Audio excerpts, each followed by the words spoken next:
Emang bisa ya foto produk no budget alias tanpa modal? Jangan khawatir.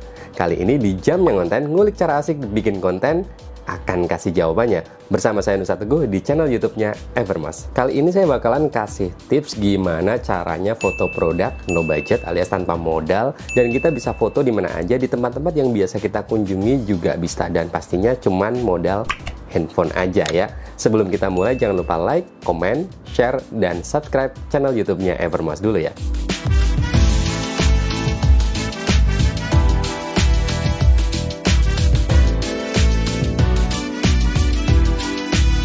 Ada beberapa hal yang perlu kita perhatikan ketika kita membuat foto produk. Tujuan utama kita membuat foto produk kan pastinya biar menarik pembeli. Untuk itu kita harus membuat fotonya itu semenarik mungkin sehingga membuat pembeli itu tertarik untuk membeli pastinya. Untuk pengambilan fotonya nanti akan on the spot aja di lokasi ya. Jadi nanti akan memanfaatkan apa yang ada di lokasi. Walaupun fotonya nanti on the spot, tapi juga tetap harus memperhatikan hal-hal dasar ketika kita mau membuat foto produk. Ketika kita membuat foto suatu produk, tentunya highlight utamanya ya produknya itu sendiri. Tapi tetap kita harus memperhatikan backgroundnya. Apalagi kita syutingnya di lokasi on the spot, ya kita harus mencari spot-spot yang paling menarik untuk kita jadikan sebagai background produk kita. Syukur-syukur background yang kita pilih ini lebih bisa mengeluarkan karakter dari produk yang kita foto. Cahaya juga menjadi kunci utama dari foto produk yang kita ambil. Tanpa cahaya nggak akan ada gambar. Untuk bisa menghasilkan foto yang bagus, kita harus sangat-sangat memperhatikan cahaya ini. Arah cahayanya, keras enggaknya cahayanya, warna cahayanya, sumber cahayanya dari mana, apakah cahaya buatan, lampu, atau kita menggunakan cahaya alami yaitu matahari. Nah, untuk foto on the spot, apalagi foto yang no budget alias nggak ada budget, ya pastinya kita akan memanfaatkan cahaya matahari untuk foto kita. Tripod selalu bisa menjadi pilihan untuk kita mengambil foto. Tripod sangat berguna untuk kita meminimalisir hasil foto yang blur, terutama kalau buat kita yang tangannya tremor ya. Sehingga kita kalau motret itu hasilnya ngeblur. Ini akan sangat membantu. Tapi kembali lagi ya, ini adalah opsional. Dan kalaupun kita nggak punya tripod, kita masih punya pilihan untuk bisa meletakkan handphone kita di meja, kita ganjil sesuatu gitu, juga bisa. Untuk setting ketika kita memotret, kita bisa memakai pilihan menggunakan auto atau manual ya. Ya tentunya itu ada plus minusnya masing-masing. Kalau misal kita mau manual, tentunya kita bisa menggunakan mode pro. Dan kita harus melihat apakah handphone kita sudah ada mode pro-nya atau belum. Kalau udah ada, kita bisa memakai mode pro-nya. Tapi ya kembali lagi, itu adalah plus minusnya. Kalau misal kita pakai auto itu gampang ya, nggak ribet, kita cepat untuk mengambilnya. Tapi kita nggak akan bisa mendapatkan hasil yang maksimal, terutama di cahaya-cahaya yang minim, di kondisi-kondisi tertentu. Tapi kalau kita menggunakan mode pro, kita bisa mengaturnya sesuai dengan selera kita. Tapi ya pastinya akan sedikit lebih ribet dan bisa memakan waktu yang lebih lama.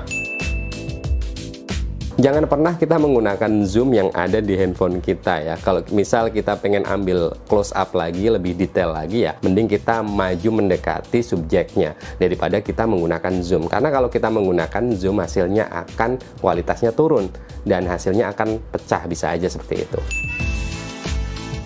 Untuk menghasilkan foto yang lebih maksimal, kita bisa mengambilnya dari berbagai macam angle ya. Walaupun pada umumnya kita bisa menggunakan angle atas atau angle depan, paling umum ya. Kita tetap bisa mengeksplor angle-angle-nya. Karena dengan mengeksplor angle, kita akan bisa mendapatkan foto yang terbaik. Jangan takut untuk memotret yang banyak ya dengan angle-angle yang berbeda. Karena nanti pilihannya akan lebih banyak dan kita bisa memilih mana yang paling bagus dari beberapa foto yang sudah kita ambil itu. Untuk foto kali ini saya mau manfaatin lokasi taman. Pada prinsipnya kita bisa foto di mana aja. Langkah pertama, cek lokasi dan cari spot yang bagus. Terus ngecek juga cahayanya, bagus enggaknya. Apalagi ini cuma mau manfaatin cahaya dari matahari. Untuk waktu foto outdoor semacam ini lebih baik pagi sekalian atau sore sekalian, karena cahayanya akan lebih bagus. Di sini ada rumput yang cukup menarik yang bisa saya jadiin backgroundnya. Untuk produknya saya pakai botol minum. Simpel aja, botol cuma saya geletakin aja ya, dan saya foto dari angle atas.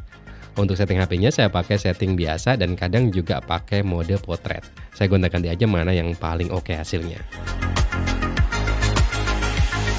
Saya juga nyobain angle lain ya pastinya. Buat pilihan lain, saya juga nyoba berdiriin botolnya dan memanfaatkan tanaman lain di taman sebagai backgroundnya. Dengan background yang hampir sama, saya pakai buat foto produk madu. Cuma saya nyari tanaman lain yang ada bunganya ya, biar cocok sama produk madunya. Angle-nya juga mirip seperti angle saat foto botol yang pertama.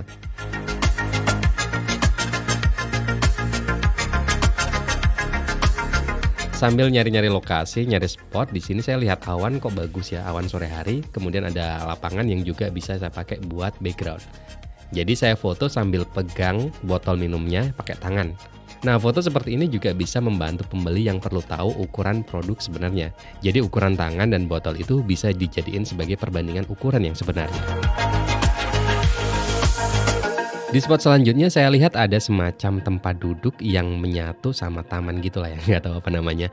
Jadi ada tanaman yang bisa saya pakai buat backgroundnya. Selain madu, saya juga ambil foto botol minumnya. Saya manfaatin garis tempat duduk yang panjang, saya miringkan ya di fotonya, biar seperti garis diagonal yang bikin fotonya akan lebih menarik dan nggak boring pastinya.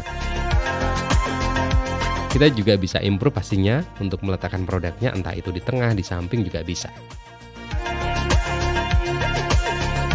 Selanjutnya saya foto untuk tas ransel yang saya bawa nih. Saya manfaatin kursi dan taman buat naruh tasnya. Saya coba foto dari beberapa angle pastinya. Di sini saya juga pengen ada unsur manusianya. Selain hasilnya lebih bagus, juga bisa buat perbandingan ukuran tasnya ya. Karena nggak ada modelnya, jadi saya sendiri yang jadi modelnya. Saya tinggal atur komposisinya dan pakai timer pastinya. Setelah nyoba beberapa foto dan gagal ya, ini yang paling lumayan lah hasilnya.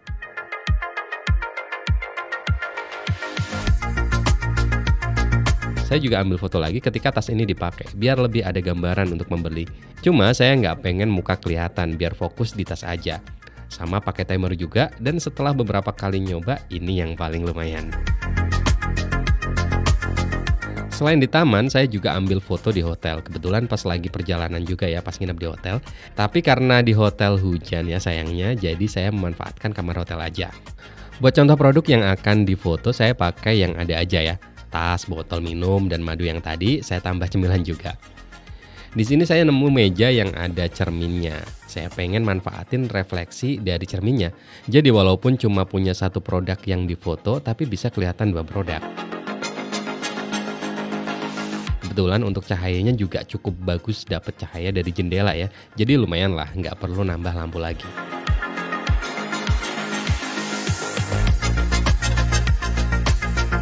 Masih di spot yang sama, tapi saya geser ke sisi sampingnya. Dan di foto ini saya nggak terlalu perlu cahaya, cuman butuh dikit cahaya. Jadi foto ini cocok banget kalau misal kondisi cahayanya kurang atau foto malam hari juga bisa malah.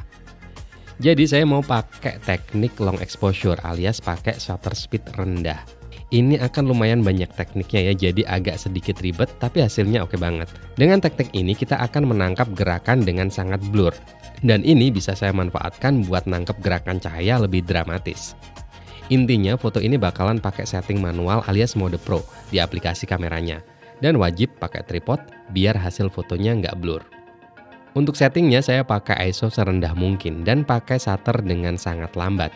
Di sini saya pakai setting shutter speednya di 6 detik. Jadi dalam satu kali foto butuh kecepatan 6 detik untuk menangkap satu foto. Untuk cahayanya saya pakai power bank memanfaatkan lampu indikator baterainya. Dan juga pakai HP dengan nyari gambar RGB di Google ya. Dan biar dapat efek cahaya RGB-nya.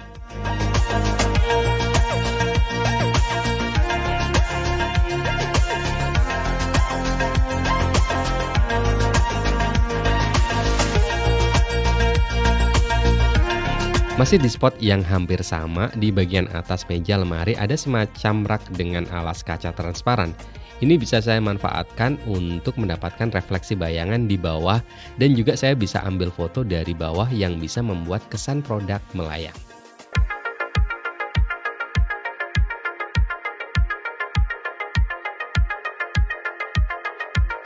Saya berpindah tempat untuk mengambil foto tas ransel saya. Di sini saya nemu spot di samping jendela memanfaatkan tirai. Dan enaknya saya bisa ngatur cahayanya dengan membuka dan menutup tirainya. Jadi cahaya bisa saya atur sesuai kebutuhan. Untuk tasnya saya taruh di kursi yang disediain hotelnya. Setelah ambil beberapa foto, sepertinya tas nggak terlalu kelihatan karena samar dengan warna kursi. Untuk itu saya tutup kursi pakai handuk putih yang disediain hotel biar tas lebih kelihatan jelas. Dan saya ambil beberapa foto yang lebih close lagi biar dapat detail tasnya.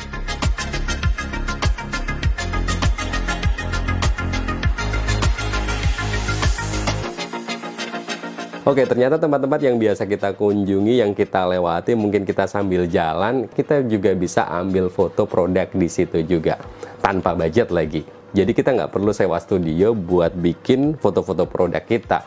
Kita sambil jalan-jalan, sambil kita pergi kemana gitu juga kita sudah bisa bikin foto produknya. Dan semoga informasi ini bermanfaat ya pastinya. Oh ya, buat kalian yang mau sharing tentang ilmu bisnis online di komunitas, yuk gabung di komunitas bisnis by Evermost. Karena di dalamnya kalian bisa berkesempatan untuk bertukar ilmu tentang bisnis online dan bisa mendapatkan peluang berjualan dengan omset sampai 100 juta rupiah. Tunggu apa lagi?